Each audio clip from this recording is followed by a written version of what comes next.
I'd like to introduce today's panelists. We have a very esteemed panel today. Joining us would be Ms. Indu Sharma. She's an attorney and barrister at law, managing partner of Nat Sharma and Company, which is a growing commercial practice that focuses on conveyance, corporate law, probate. Indu has over 30 years experience in the areas of commercial law, energy, and banking, having spent much of her career at an executive level and board levels of Trinidad and Tobago's energy sector. Indu holds an LLB with honors from the University College of London.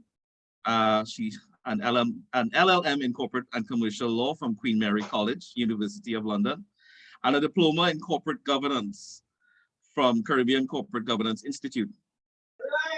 Her ardent interest in improving governance and creating practical and bespoke multi-sector corporate frameworks to guide it led her to start her own consulting firm, QED, a firm that believes in the power of good corporate governance to boost brand sustainability while bolstering the bottom line. Next on the panel, we have Nigel Jordan.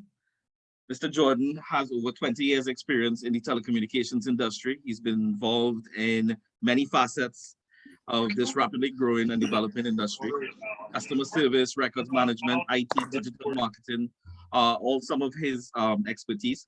At the end of his tenure as an employee of TSTT, Nigel was responsible for the digital presence of that company's brand. I mean, while working on a craft project with his son, Isaac, the idea for his own business was born. Participation in Kariri's business hatchery program would have helped him move that product from idea to homegrown garden ingredients to business producing market-ready products. Over the years, Twigs Naturals, that's Nigel's business, has gotten support from multiple agencies such as IICA, Export TT, and ColaCap. In its short existence, the Twigs Natural team is mostly a family unit that has won many international awards, including Entrepreneur of the Year in the startup category. I mean, this team is led by Nigel, and it's predicated on consistent improvement, sustainable, eco-friendly growth while looking forward to the future. And last but not least is our very own CEO of JMMB Investments, Ms. Trisha Kisoon. Trisha Kisoon is the CEO, like I said, of JMMB Investments and JMMB Securities. She joined our team in March of 2020. She has more than 15 years experience in the financial services sector. Trisha's passion and drive have established her as an expert in the field of investments. And her focus has primarily been on the asset management side for mutual funds and insurance portfolios. Trisha holds a master's of business administration from Edinburgh Business School and a Bachelor of Science degree in economics and finance from the University of the West Indies. Her academic qualifications, coupled with her hands-on experience, has honed her into a skillful leader focused on developing and empowering her team members and improving the financial well-being of clients by delivering exceptional client experience. So we have a very esteemed and well-versed panel that's set up to take your questions. And some of the discussion points that we would try to get across here today. Of course, if you do have questions, we encourage you to put them in the chat, and as best as possible during the presentation, we will try to address most of those questions. And if for some reason we're unable to address your questions at the end of the presentation, you can share, Carol, our marketing manager, will reach out to you for those questions and seek follow-up from the panel that we have here today. So, I mean, I would just kind of like jump right into the meat of it. What we're trying to do here today is, like I said, we're trying to show the link between structuring your business and the ability now to inspire investors to put money into your company, right? So I'd like to direct the first question to Ms. Indu Sharma. And the first question is, what is governance and why it's important to SMEs? Indu? Thank you very much, Roshan. Good evening, everyone. It's really a privilege to be here and to participate in this seminar and to be part of the JMMB, the extended JMMB family. So I would like to start from the point of view that, you know, in our Caribbean societies, there are a lot of, we have a culture of entrepreneurship. And, you know, our people really pride ourselves on being very, very creative, innovative. People pride themselves about being their own boss. Many have specific skills that are not easy to find. And many people have passion for an idea that they develop in their own business. And this is partly what I would describe as the entrepreneurial mindset. An entrepreneurial mindset is one that, you know, can see an opportunity and seize an opportunity and can, through leadership, really execute on that and really bring it to life. And what we are seeing in the Caribbean is those entrepreneurs come into being through family businesses and so on, like Nigel, who we've just met. And the control of the business really resides within that individual, that entrepreneur, one or two individuals at most, okay? And that decision making is quick because it's just the individual who's involved in that. I know lots of young entrepreneurs, one in particular, let's just call her Lena for as an example, who's running a luxury beauty products business. And she's doing that part-time, holding down a full-time job, making the products, designing the look of the product, the packaging, the putting together all the distribution, accounting, running up and down, you know, delivering.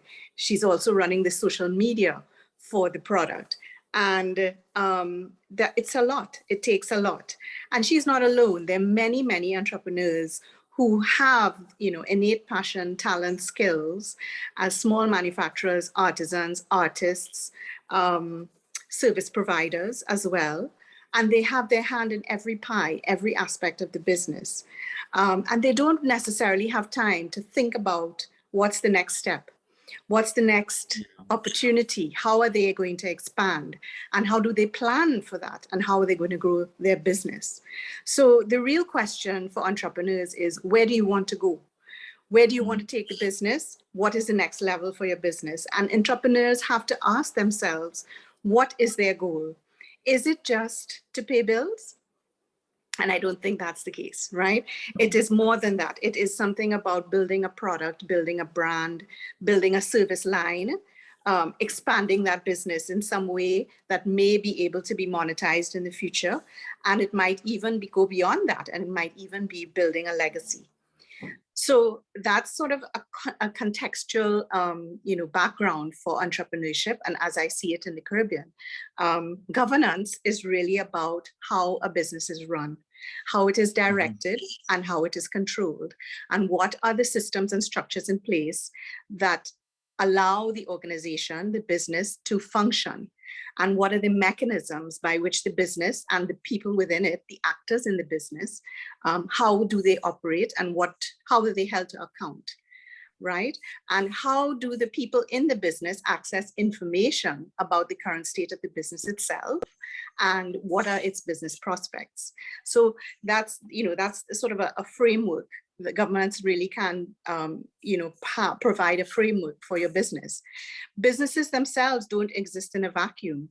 A business is an ecosystem, right? With owners of the business, those people who manage it, the people who are employed by it, the products, the services that they provide, and you have help and input from suppliers. You live within a community and you're subject to laws and regulations. And good governance actually helps business manage all these relationships. So good governance shores up that ecosystem and creates an environment for growth and sustainability. So wherever you want to create sustainable growth, I want to suggest a couple of things that will help along the way. First of all, you need to identify the mission. What's the mission in your business? What are the priorities that you're going to be taking forward in that mission? Who are the key stakeholders and the, you know, the parties that are going to help you achieve that mission? Do you monitor the execution on that plan? And do you have the resources in place, including financial resources, to execute on that plan? You may also want to consider what you're not going to do, things that you're going to defer, and things that you will postpone or not do at all. And you might have to say no, for example. And then also, how are you going to measure yourself in success, right? How are you going to measure yourself as to whether you actually achieve those goals? And those things, those few points are really, in essence, they outline what a board of directors can do for you, for your business. So that's kind of linking entrepreneurship with structure in terms of governance and articulating what a board can do for you. I hope that has somewhat answered the question. You did. I mean, I was just about to highlight, my old boss used to say, structure follows strategy.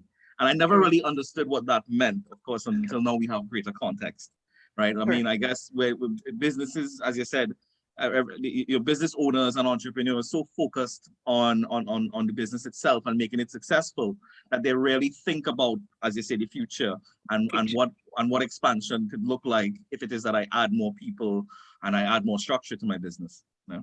So I kind of think you went in a little bit into what the second question was. I mean, but maybe you could elaborate a little bit more about why is it important to have a board of advisors and a board of directors, and probably where would one start in kind of finding candidates for those things?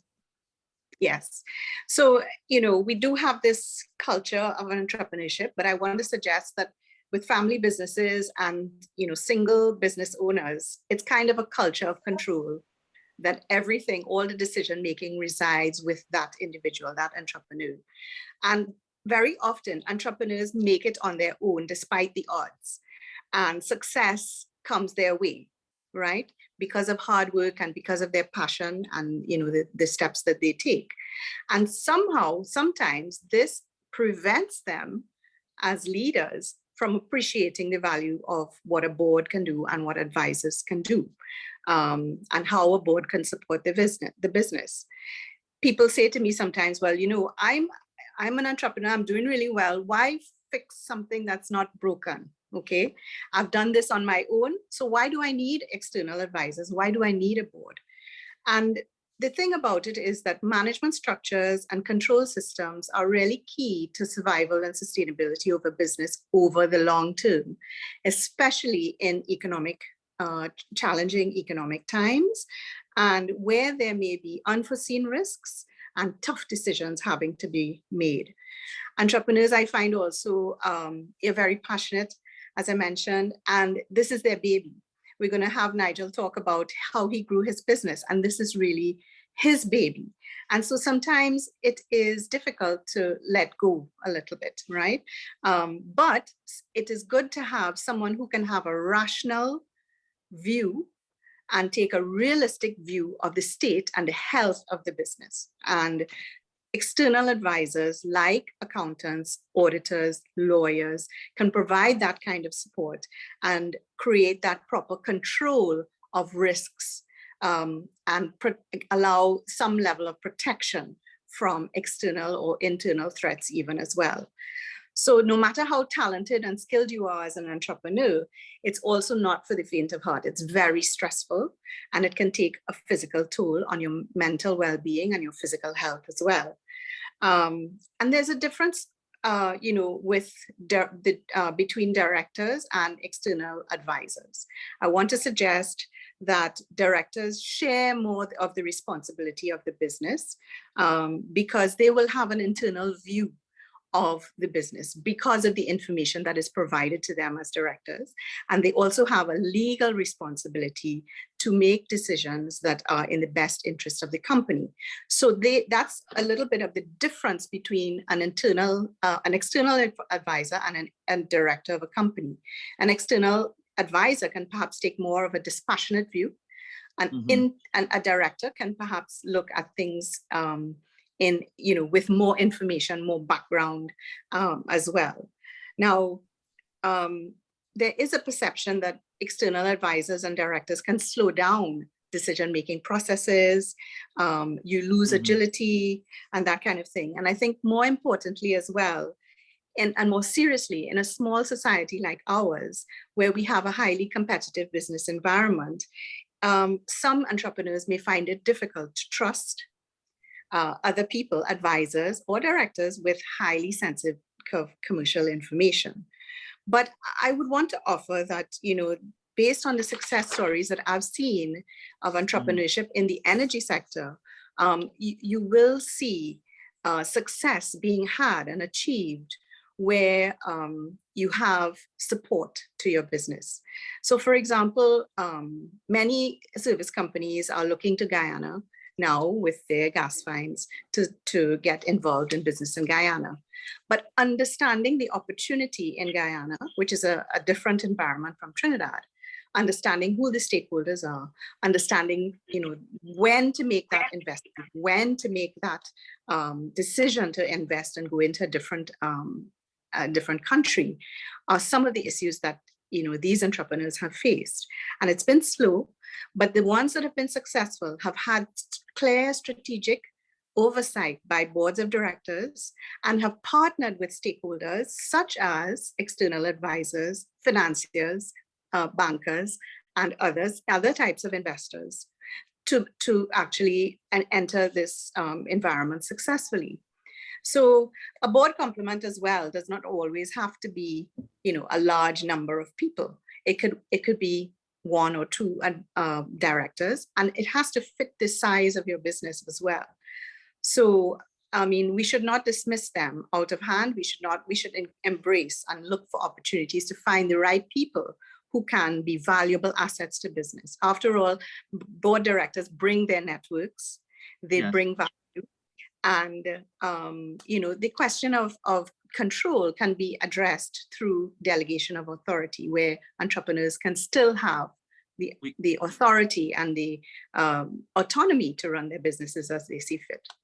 We actually have a question in the chat, and I guess it's right along the lines of what you were speaking about.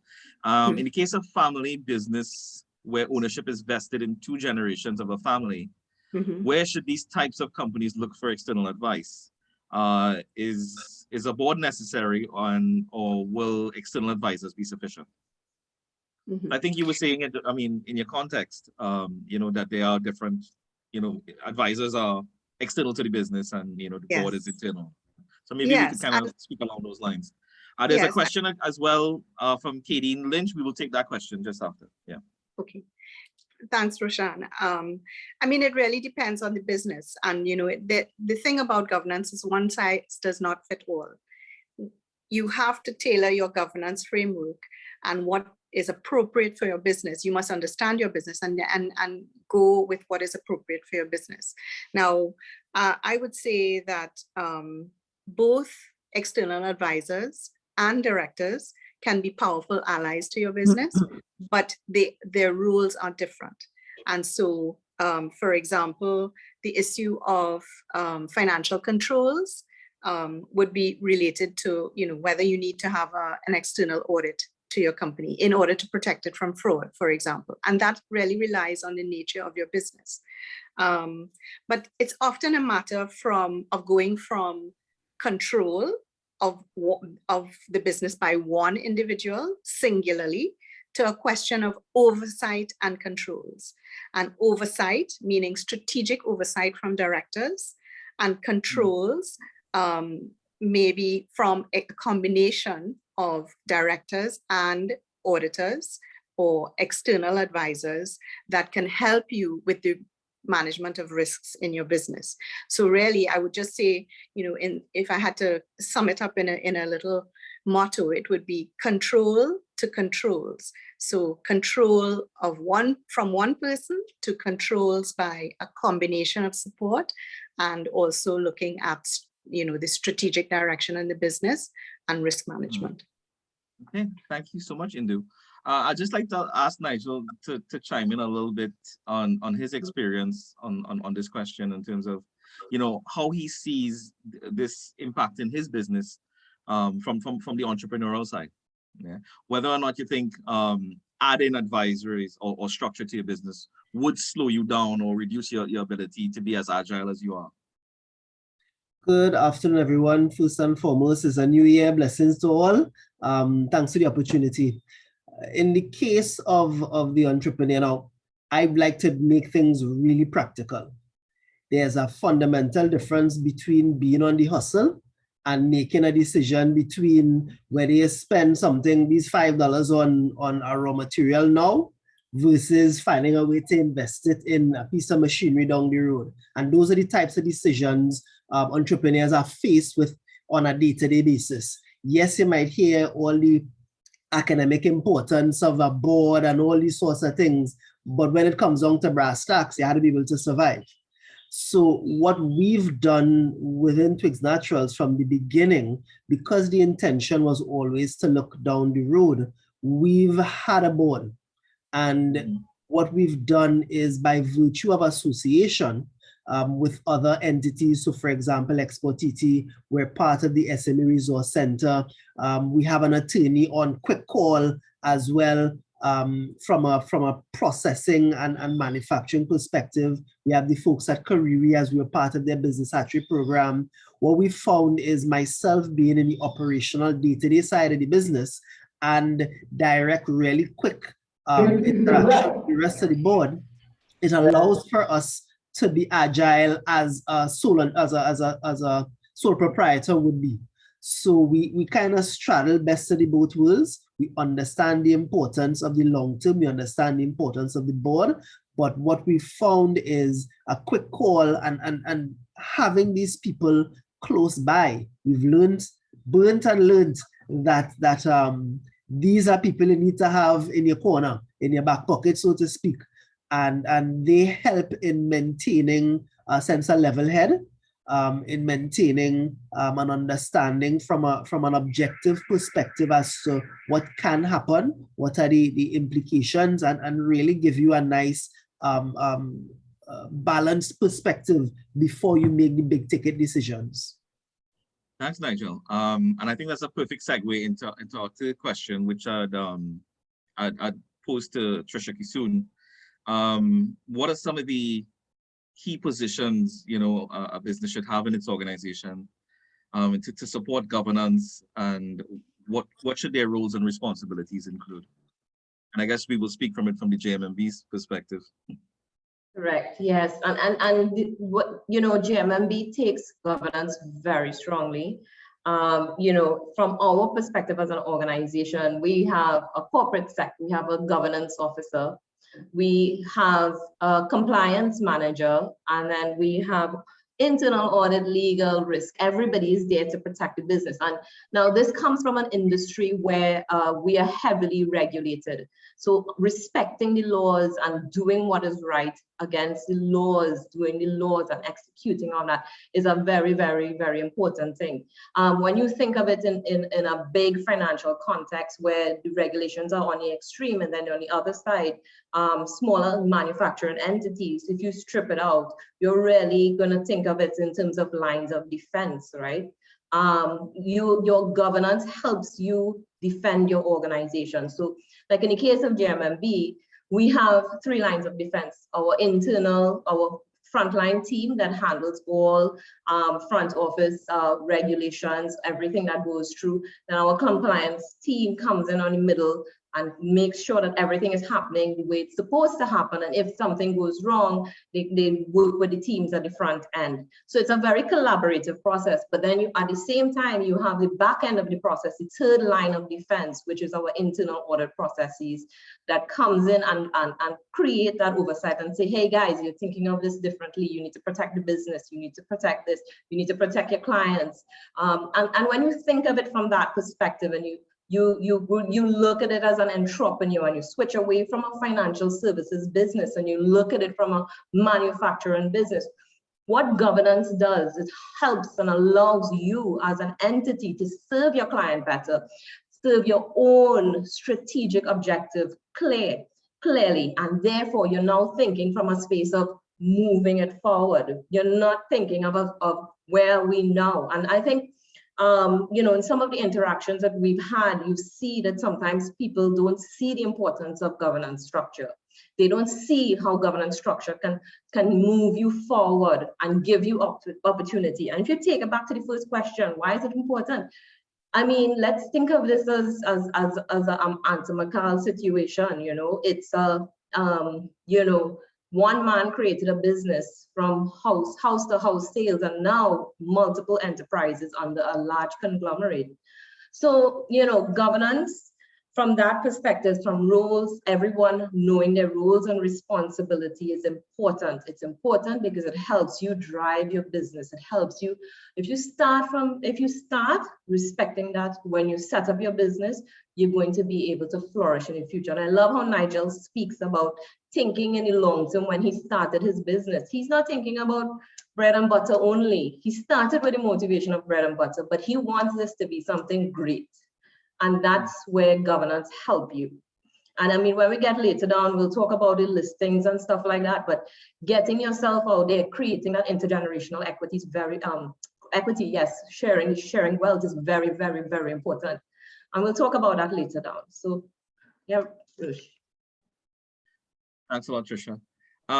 Nigel, I mean, I just want to ask you, I mean, from your perspective, how do you think, from what you heard here today, how do you think good governance would help you create a legacy for yourself? Okay, so real practical. As I said, as an entrepreneur, you're straddling, trying to figure out, especially small, what I would call the nano SME. You have SME, you have micro, you have nano. Fella by himself, hustling and pushing to make sure things get done. The understanding that you're really looking at building a legacy, that mindset of generational wealth down the road, what from a practical perspective, putting in a board or this kind of structure would encourage you to do is, let's look at it from COVID, real practically COVID experience. A lot of the assistance that was garnered by the grants and whatnot, there are some basic criteria. So even if it is you're not thinking down the road for corporate structure and all this nice academic stuff, for you to get a help out today, you need to have this structure in place. It's as that simple.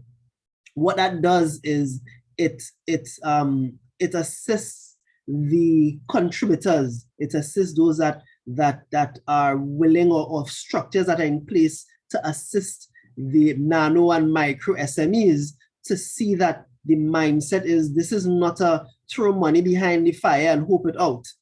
It shows that the assistance becomes an investment and would then seed some sort of growth, whether it's a loan or a grant or whatever the assistance is. You're showing some sort of solidity, some sort of definitive structure, some sort of strength. You have something in plan, and this is what the help really is about. So I get the academic stuff, I understand it down the road, but we need to live and eat for now. No, I understand that too. And you kind of summed it up pretty nicely from the perspective that, listen, guys, I want my business to be around, right? And in order to do that, I need to make certain decisions around not just adding structure to my business, but getting expertise and advice from different people who are not involved in my business, right? Correct. So I have that external view. I see Indu has a hand up. I'll just take you straight into it. Sorry, you have a point? Roshana. Yes. So, you know, I'd like to connect legacy and growth, because if you want to get to legacy, you have to have growth. And if you want to have growth, you require capital. How are you going to grow without capital? Forget about the day-to-day, right? You need to have capital. And that's what Nigel has been speaking to. Now, that can come in the form of grant. It could come in the form of debt. It could come in the form of equity investment as well. And in all these cases, you have to, as an entrepreneur, put yourself in the shoes of the person who's given the grant, the person who is given the loan, the person who wants to invest as an equity investor. And what is it that will give them the assurance? What is it that will give them the comfort to know that this business is on the right track? They don't know, they don't want to be a director. They don't want to be an advisor to the business. This is an investor who's putting their capital into your business in different means, different mediums. And what will give them the assurance? A board, some level of external control, a governance framework, and all of these things help give that assurance to people who are interested in pushing you forward and helping you move forward, right? So that's all I wanted to say. Well, you kind of went into the fifth question there, which is how does did. implementation of internal control set the foundation for growth and success? So I don't know if you want to elaborate a little bit more, and I'll move on to Trisha thereafter. Yeah? No, let Trisha go ahead, and then I will. Yeah. So you want me to reread the question, Trish? It's how does implementation of internal controls set the foundation for growth and success? Well, from my perspective, it starts with accountability, right? Accountability, when you have a governance structure that allows you to have, you have to be held accountable to something. Now, whether it's small or huge, you have to have a plan. You have to have a strategic objective. You have to have to achieve the things like intergenerational equity, wealth, and getting listed and accessing capital. You have to have a sense of accountability. When you go for capital, when you go to raise capital, and there are many means of raising capital. It's not just going to the bank. I mean, if you're going in, one way we could look at getting both capital and advice and expertise is through angel investing, which we've covered in one of our seminars before. When you do that, you get actual expertise, but at the same time, you're getting capital, but that creates accountability and that grooms you at the initial phase of your business build out to become responsible for what the income that you're generating and returning profitability, and having real conversations about what are my responsibilities for, and what am I doing this for, and why is it necessary? I think for me, it's really it allows for that control. And some people hear internal controls and like, I can't do this and I can't do that. And we've had conversations with people, I cannot do this and I cannot do that. But really and truly, actually can clear your mind and help you see opportunities and help you identify circumstances where you can pivot your business or see threat to your business. Sometimes it clears and presents that opportunity for thinking.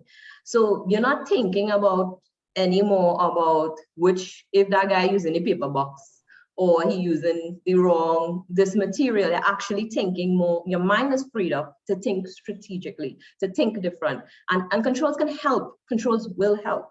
And I think it's just getting people in that space and that accountability. And as a leader, as a visionary of the business, you have to have trust in people, right? And in internal controls, as a leader, when you sit at the top, the controls help you build that trust. And it helps you build the trust up top, down. So which means the management, or the people who are working for you, people packing your boxes, helping you pour in your candles, whatever it is you're doing, they trust that my leader knows what is going on, and they're here to support me. And those are the things. And I think that is where internal controls can be your friend.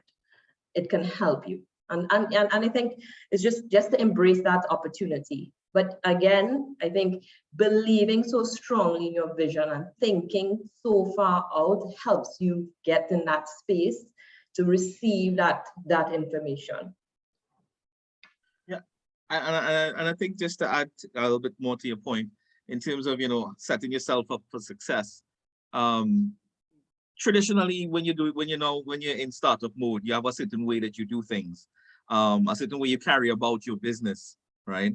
And as the business grows, right, the business will obviously now be exposed to different types of risks, right? And not having, sight of those things, right, could actually cause the business to suffer maybe a financial loss, right? And those things could be mitigated if there were proper governance and proper internal controls to prevent those things. I mean, there's no crystal ball that we could mitigate every single risk, right? But that's what the whole element of risk management is about, trying to be able to set those controls to avoid the circumstances that would lead to either financial loss or causing the business to go under, right? So I think we could see now how good governance affects our bottom line and how it would raise how it can help raise capital. I mean, we spoke about the different types of capital, angel investing, or debt markets, or you want to go to financial institutions to probably take a loan. I mean, each of these things have its own inherent benefits and drawbacks, right? I mean, one of the major things that was announced in the budget by the Minister of Finance, and I think it came up again in the last budget read, is all of the incentive offered to SMEs for listing on the local stock exchange. So I don't know if you want to kind of take us through that a little bit, Tricia, about what's the process for getting listed and so on. Sure, Roshan. So just getting listed is, people see this as a very daunting task, but if you're setting up your business in the right format and you're doing what Nigel is doing, which is you're setting up your board, I mean, you're fulfilling already one important criteria, which is 2 independent directors outside of your business, outside of the controlling. So you're hitting already 1 point. If you have an accountant on team and you just have yourself and a couple others, you're gonna be able to do a audit committee, someone reviewing your financials. You're gonna have an accountant that's hitting another point. So training yourself good behaviors, you're gonna have to have, meetings. When you have a board, you're gonna be familiar with doing meetings and having those types of conversation, which is a key component of getting listed. And then, it's important because you're gonna get familiar with making financial disclosures. You're gonna have to work through all of that. You're gonna have working through with regulatory needs, in terms of working and being more, providing that disclosure. So you're going to be able, when you have that governance structure, you're going to be able to hit the key points coming out of the Trinidad and Tobago Stock Exchange requirements, which is a governance structure, compliance to all the requirements of listing.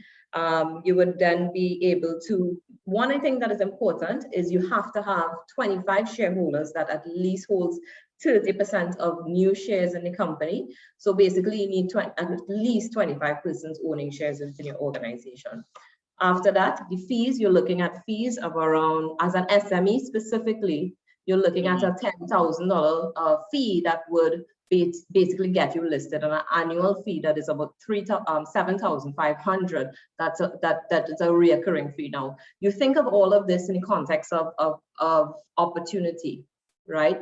This is what it takes to get you listed. Your external support, your board, getting familiar with the regulatory reporting, doing quarterly filings, those sort of things. But at the same time, what you have to look at it is access to capital, and the market will push you and the market will judge you. The investors of Trinidad and Tobago is going to say, Nigel, this is not enough. I want you to think outside of the box. I want you to tell me how I am going to get better return. Are you going to pay me coming from an SME? Are you going to be able to move into the main market? And are you going to be able to pay a dividend? How are you going to grow dividends? Or you're not going to pay dividends, but you're going to grow you're going to grow value, create that value. And that value, shareholder wants that value. If you're giving growth and you're not paying dividends, and Nigel is going to the foreign markets and all of these things, you're going to get return in value. And Nigel becomes a rich guy, apart from your 25 plus shareholders. They are your motivator. Think of it as your kids, your newfound kids. So essentially, when you look at listing, this is what you're looking at. You're looking at those areas that will help you there, and then it gives you that motivation, and you're now on the spotlight. Now, one of the great things about listing too is that you naturally have easy marketing because you're in conversation. People get to know your brand. People get to know who you are, and they get to know what you're about. Because let's say, what I like to say is like, if I like to wear Nike to exercise, then I'm going to own Nike shares, and I'm invested in myself by investing in those shares, and I then buy products and I serve myself. Same thing with Apple phones. That's Apple products. That's what you're doing. And you give, by listing, you're giving yourself a challenge, and you're giving people to invest in your vision. So I think holistically, while some people may see it as daunting, but it's a great opportunity to challenge yourself and push yourself beyond the borders. We see a lot of that in the Jamaica market. Roshan and I work and we see this, and we're seeing so much cross-listing activity going on. And you're seeing where in Jamaica, you're seeing your corner pharmacies are listing and your corner tire shops are listing, and they're actually driven to prove themselves. And it's a phenomenal thing to see, because as Team TNT, we believe in ourselves. Yeah, I think Indu has a point to make. And I guess Yes. I guess your contribution was right along the same lines as well, about earlier point of having a entrepreneurial mindset. Yes, I mean, we capitalize on that and we challenge ourselves. But I wanted to say that, you know, this whole, when you look at the requirements, it can look daunting, but at the same time, governance is a living thing, and you don't necessarily have to start with everything in place. And one of the key, going back to one of your other questions, Roshan, one of the key personnel in terms of a support to your business is a good corporate secretary who can manage the governance framework and who can incrementally put things in place and plan for over a period of time. It doesn't all have to be happening in 1 year. It could happen over a period of time where you aim to list in 2025, for example, but you take the time to put things in place. And also that spreads the cost over a longer period. So you don't have to take the hit right away at a time where your business might be just, you know, kind of growing incrementally. So planning and having that strategic, you know, foresight also can, the planning is one part, but the implementation can also go in a very sort of systematic way. Yeah. Thanks, Indu. Nigel, you wanted to add to this? You muted, Nigel. Muted. It would help if I click mute, right? Yeah, so to really bring it home from a practical perspective, this is scary beyond compare. So we look at the television, we're seeing the hostile takeovers, we're seeing memories from Bold and Beautiful and Young and Restless with Brooke and this, what, and look, the reality is if you have the concept of what your long term is going to be, and you put the measures in place, and two things I would have learned pretty early. Look, you need to have an attorney in your corner, whether it's on the board or an advisor. In our case, we have an advisor as an attorney. She's specialized in corporate law. And the second we've learned is to have an accountant. And based on the discussion, we would have spoken about how you those two entities on your board, you already have an audit committee, whatnot. So it puts you in a position to protect your business from that very same said fear you have going into this thing. Yeah, you don't plant a tree to think about the now, you're planting a tree to down the road to gather fruit. So putting these things in place, and as an entrepreneur, because of this fear, is almost counterintuitive. You know, you want to do this to grow, but to grow, you need to overcome the fear. So it's one that feeds into the other. So I am seeing where both Indu's and Trisha's contribution kind of can show the practical for the now and give encouragement for the nano, micro, and general SMEs in the business space. No, I think that's a very good point. In terms of, I mean, you're addressing that issue there of fear, and I think, you know, when we look at previous examples, right, there are instances of takeover from like family controlled businesses right here in Trinidad, where you know those things are very real in terms of the fear. But I think, you know, the important thing here to understand with the SME listing, you're not really obligated to float more than 20% of your own share capital. So you're kind of protected in that sense. So you still maintain the majority ownership in your company, because as I said, this is not something that you're doing for now, right? This is clearly something that we want to see continue and exist, and this is to ensure that there's Twigs Natural for the next 30, 40 years going down the road, you know, generationally, right? And perhaps maybe expand on into international markets. You know, we pull up on Times Square, we see the Twigs Natural on the screen. You know, so it's all good, right? But again, to grow, you need capital. And I think we belabored on the point about the multiple sources of capital, and that's available to persons. and how they could go about accessing those things. I mean, one thing we haven't really kind of spoken about is the environment that we operate in, right? What's been happening in finance in the last? Sorry, Roshan, just to close off though, the idea is that when we're having this discussion, and it's coming across a little disruptive, but what we want to make clear is that when you go through as an SME, you're structuring and you're stepping through the process, right? Right. So you start a business and then you probably go to raise capital at the bank, and then you realize you could raise capital differently through a different means like a venture capital base. And that venture capital, whereas a bank would just give you cash and say, just pay back my loan, meet my criteria. You'll now go, if you go through a venture capital base like an angel investing team, they bring that expertise as well, and you're prepping you for the takeout. And when you bring angel investing into the conversation, they also look for, they structure you in a way that allows for takeout. And one of the healthiest way to take out is on a stock exchange, right? So just think of it as the process, it's a step, it's a process that will take you ultimately to a listing, as opposed to where Nigel is at, it's not necessarily ready for listing, but he can be structured, and the infrastructure that is going down in his company through a governance structure will support a listing.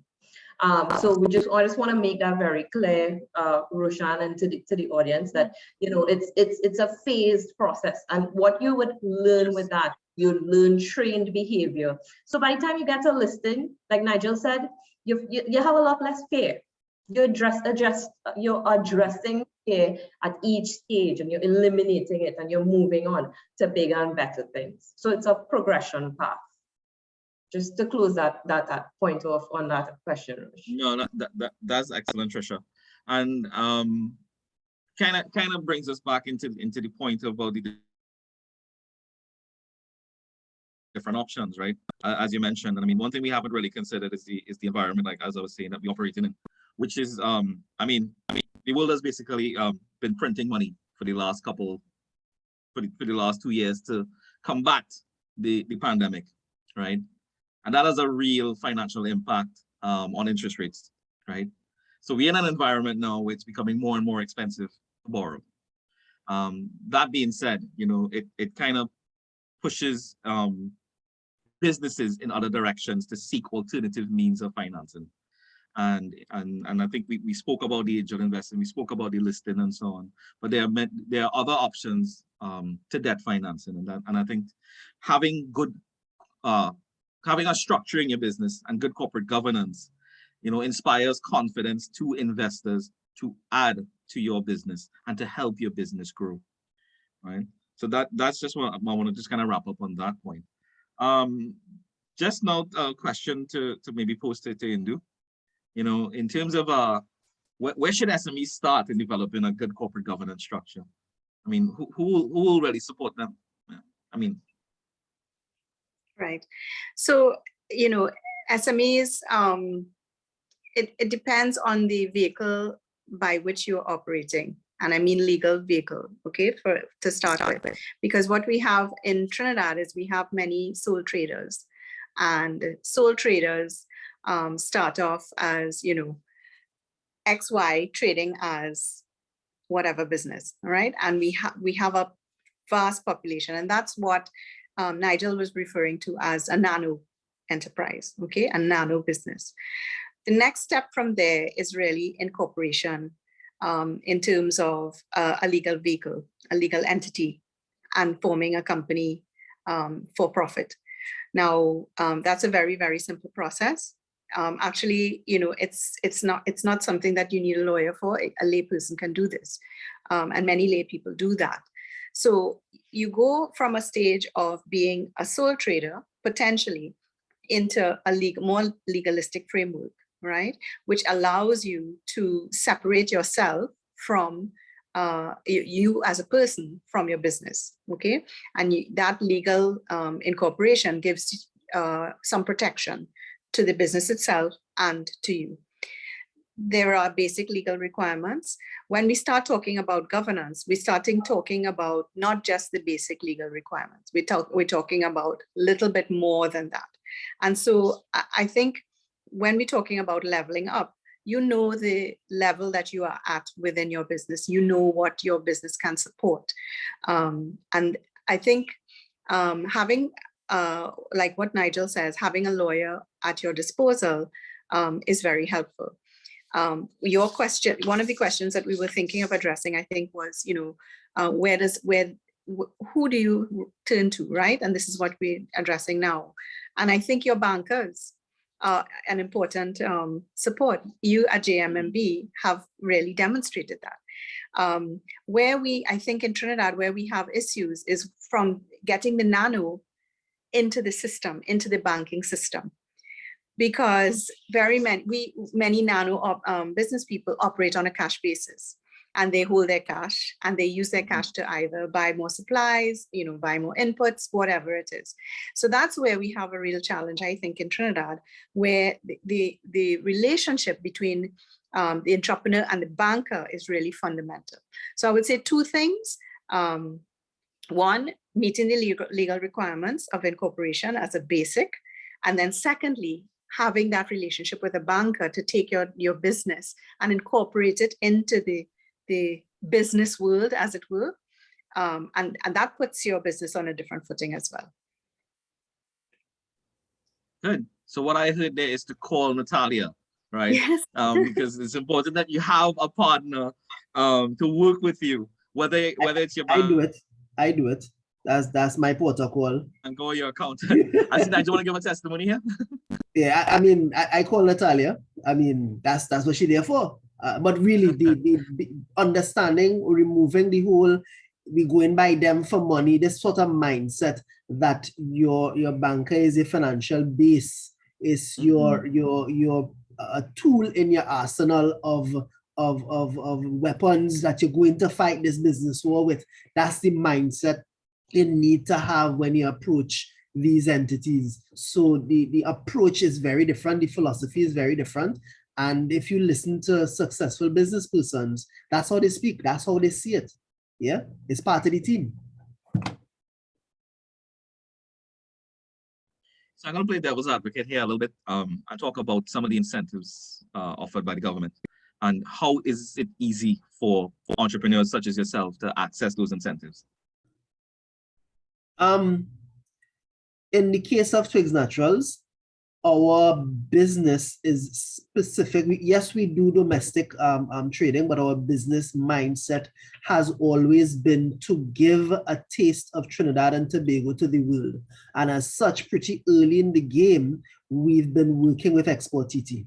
So specific to Export TT, there are some mechanisms that are cash-based in the form of co-financing, as well as resource-based. So we're part of the Export Booster Initiative program. And as such, we've been assigned a consulting company that works with us for export marketing, works with us for development on the business, the strategic planning specific to export. So that's a different language altogether. Trust me, it's like a whole different company. Yeah. And that's not a cash incentive. That's not cash assistance. They've added to our arsenal of our team base. We actually have weekly sessions and we go through strategic planning and identify milestones, and they check up on you where you're at with this, so on, so is the case. Prior to this call, because we were part of an international trade show in Malaysia, we have some co-financing to sort out there. So they actually foot the bill for half of that exercise, right? We, out of that same St. Malaysian show, we are in conversation with somebody in Senegal and one in Germany. So our new labels actually now have French on it. So we got assistance for translation. So the new labels from Twigs Naturals have both French and English. The current design allows for us to swap out the French to put in Spanish, should we seek the Spanish-speaking markets. So these are all direct cash. These are technical assistance. We're FDA food safety certified, so we would have gotten subsidies for that training program as well. So it's just out of this one entity alone, I would have mentioned ICA, for example, where we are considered food and beverage and downstream in the agricultural sector. So ICA, Inter-American Agency for Cooperation in Agriculture. Whew, that's a mouthful. They provide technical assistance. They don't give cash. You want help. You want whether it's animal husbandry, go straight across the board to, in our case, soil propagation and quality control. They have a food safety professional on board. We have them to turn to as part of the program. They've given assistance in placement in the domestic market. We are now placed in excellent stores, for example, through advocacy from these entities. So there is, it's not just I need money, help out. Exactly. You have real technical assistance. And these people come to the business from a real practical perspective. It's not about the academic all the time. They understand what your needs are and want to provide some tangible value to what you do, whether it's the operational, the strategic, or just a pair of ears to lean on to give some advice on how to do things a little better. So your little nano business, Nigel, right, has been able to touch all points of the spectrum, right? Pretty much. And being able not only to access, as you said, just funding, right? Because the critical thing here, as you said, is you're accessing expertise, right? Yeah. And that in itself, even though they're not like a full-time member of your team, right? Yes.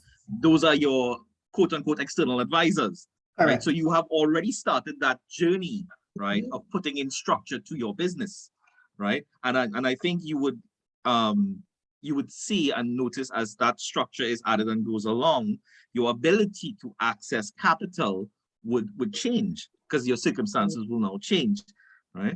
So just to kind of wrap it all up in a little bow, we could see the importance of having proper corporate governance in your business that helps you not only anchor growth and progress in your business, but being able to access multiple sources of financing outside of the traditional means that could help your business grow. And if it's in the form of angel investing, and if it's in the form of a listing, right, your investors themselves will be rewarded along with you as your business grows, right? Yeah. Rush, I'd just like to say, Nigel, I mean, this is one of the most healthiest story we've heard. You know, this question, sometimes you pose this question and you get a different response, you know.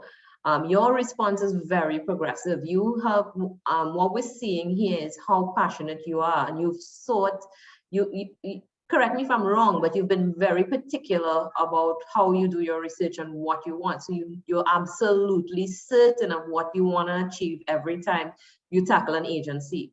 So you find your weaknesses in your business, and I just want to comment on your leadership and your visionary. It's excellent. It's excellent. Great example. Congratulations. Thank you. Thanks, Trisha. Indo, I don't know if you have any, it's 6 o'clock, so I don't know if you have any closing comments that you'd want to make on today's proceedings. Well, just some general comments about, you know, governance. And, you know, when we think about governance, it sounds a bit stodgy. It sounds a bit unknown. We don't know really what it means. But it really is about strategic foresight. It's about how you control your business against risk and threats. The point I really want to make is that it is not one size fits all.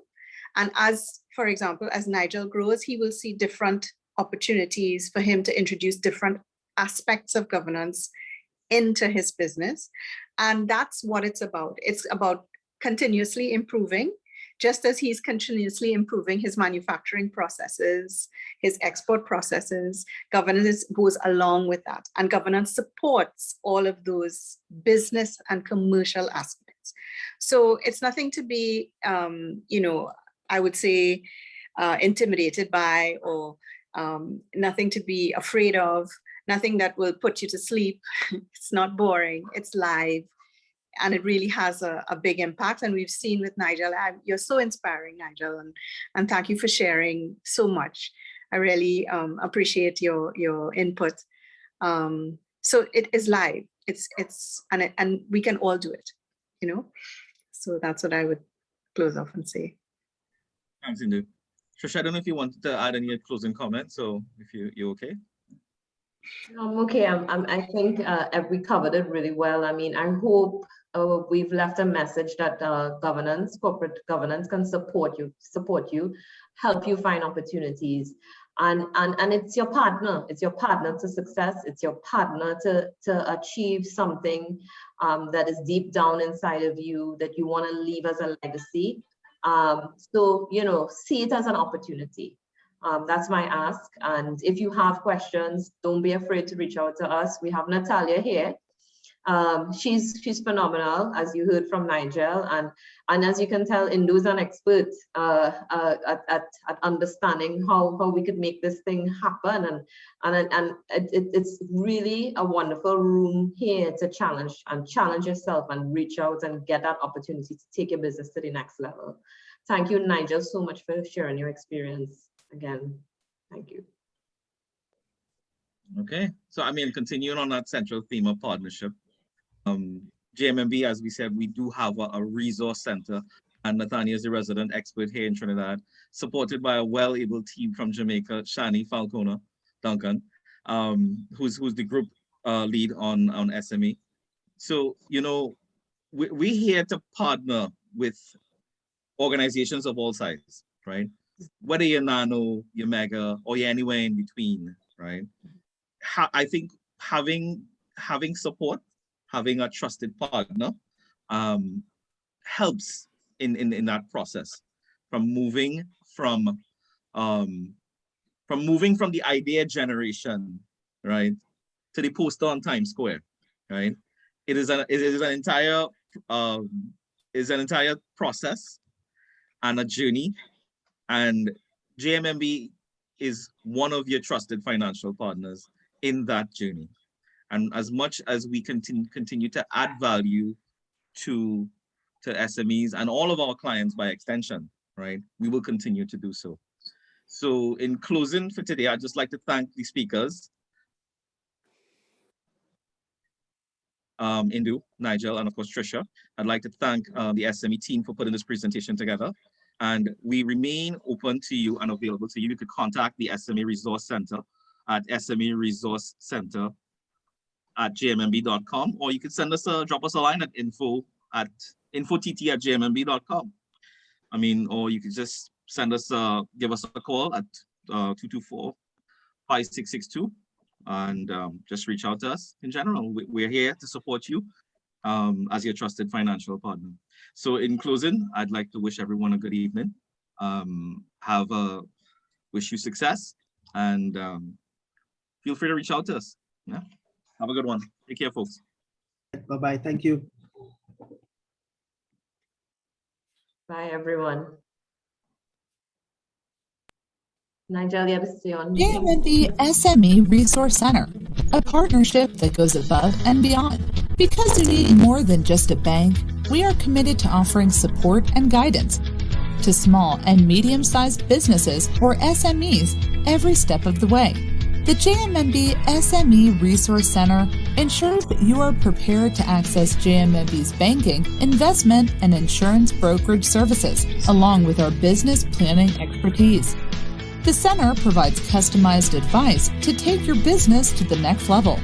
The JMMB SME Resource Center will help you to identify financial opportunities, develop a professional business plan, structure financial statements, and solve business challenges with the help of our network of business partners. Are you ready to grow your SME with JMMB? Speak to one of our JMMB SME representatives to find out how we can partner with you. Follow us on LinkedIn, Facebook, Twitter, and Instagram at JMMB Group, or visit our website at jm.jmmb.com.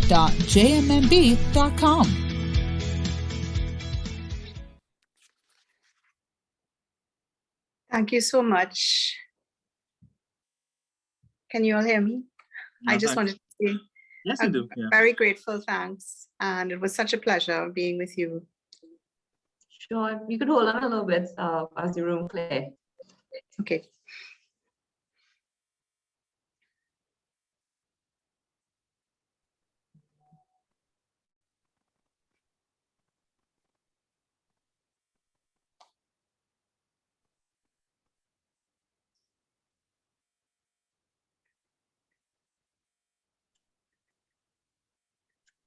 Sorry, guys, I had to systematically put everybody in there.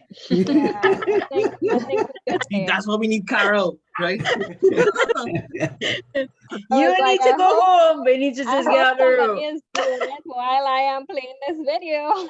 I'm like, Yep, I'm putting like, everybody in the waiting room. we have a trend though. People don't like to leave our rooms. You I realize? don't know. I don't know. I think they're waiting for like other gems to drop. Like it's always never enough for us.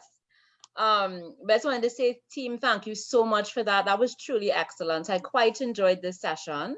I especially want to thank Indu for her, her pearls of wisdom this evening. It was really, really good.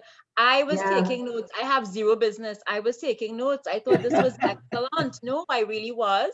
And Nigel, I want to just tell you thank you from the bottom of my heart, because you came on 2 days ago or 3 days ago.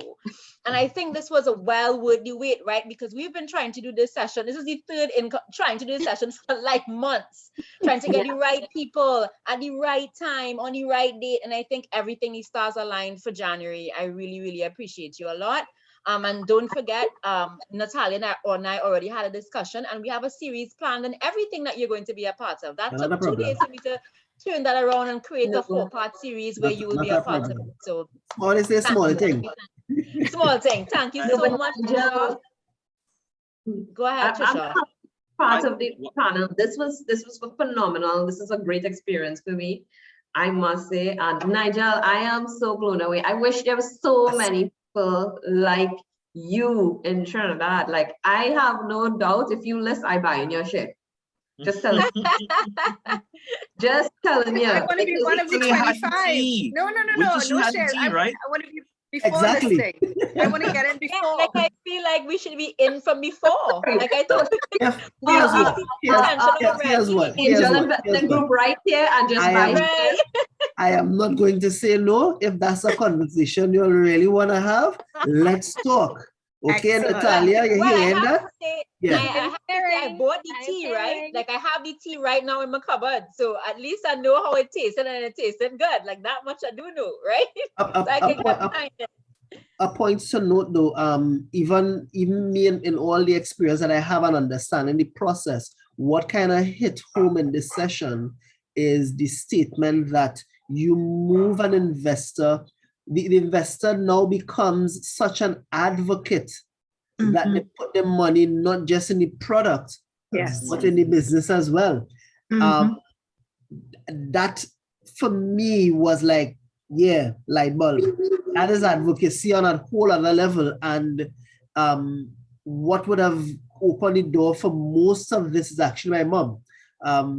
Early on, she bought shares in Prestige when it first became available. So this is however years ago. And the ladies like, don't worry, all they like KFC, all they like chicken. Yeah, this is how much we like the chicken. That, So that it is what puts the advocacy at another level. That Yes, that yes, sounds yes, like in 1980s all the way to now fried chicken, right? Which is good fried chicken. Yep. Air fried chicken making money for you on a daily. That's important. Yep. That's important. Again. So thank you once again, guys. So I'm just letting you know, I'm going to be taking this video, I'm going to be chopping it up, and I'm going to be placing it on Instagram, Facebook, and LinkedIn, so that those persons who didn't get the opportunity to see and hear all of these wonderful gems you guys dropped tonight will get the opportunity to do so. Give me a turnaround time of about 4 days or so to chop it up into about 3-part series and send out, right? So you can tell your friends and family and everybody to come across town. This is me kind of putting a plug for our Instagram and Facebook and LinkedIn ones. To come across and see it. I'll let you know when we're putting it on there, right? So thanks again, everybody.